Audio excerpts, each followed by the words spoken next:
¡Vacila los rumberos!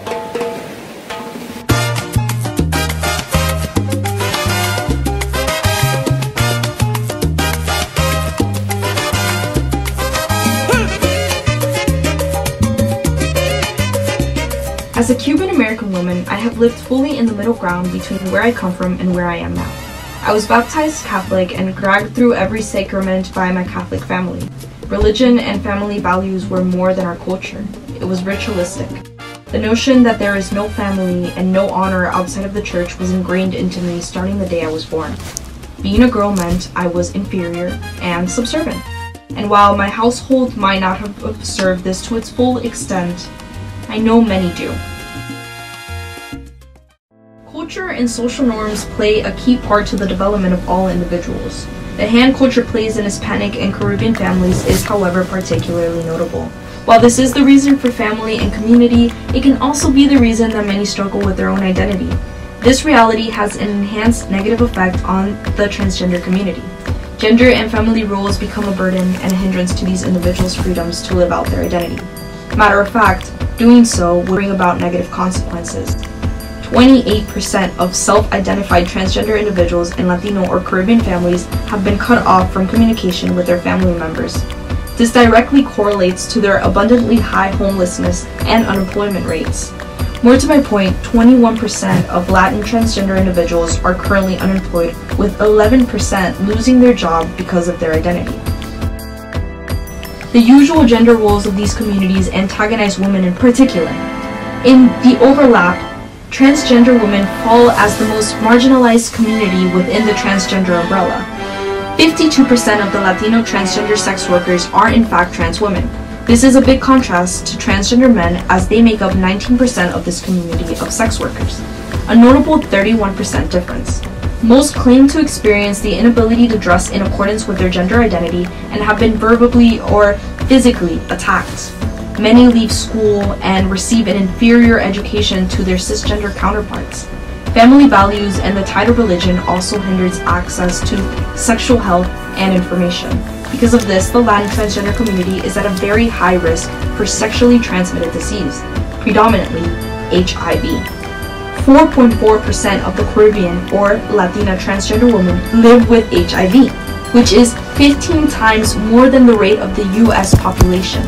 Cultural taboo and prejudice, along with religious influence, makes a healthy relationship with sex a rare thing for most Caribbean youth as a whole.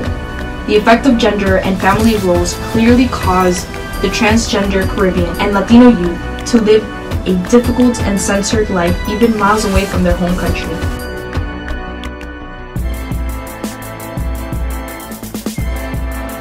LGBTQ individuals as a whole fall victim to prejudiced attitudes from their family and community.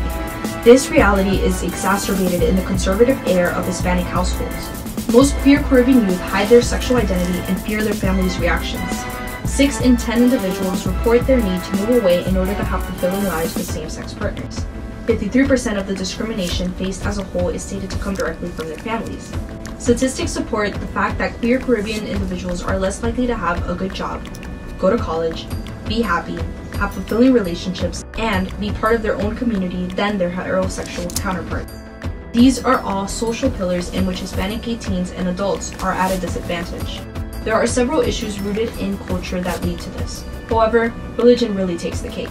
To begin with, these communities are home of the very damaging Madonna complex. The juxtaposition between the pure virgin-like woman and her promiscuous counterpart. Catholic religion exemplifies this well with the idol of the Virgin Mary and Mary Magdalene. 70% of Latin individuals are avid churchgoers, which shows how tied they are as a community into religion. This relationship with the female promiscuity has translated over to the LGBTQ community as a whole. What I can only verbalize as the crippling religious tension makes coming out of the closet as scary and traumatic of an experience.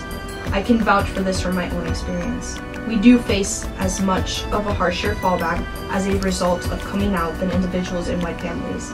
Overall, being queer and Caribbean brings out its own difficult set of challenges.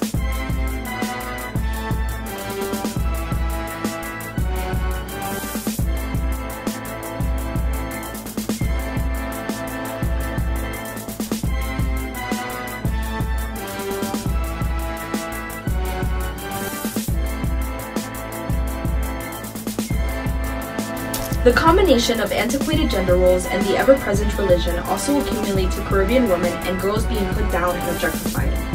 The experience for women in these cultures is usually plagued by stereotypes and expectations. While many Western cultures have come a long way, normalizing women taking more of a breadwinner role and men a more domestic one, Hispanic culture continues to observe traditional families.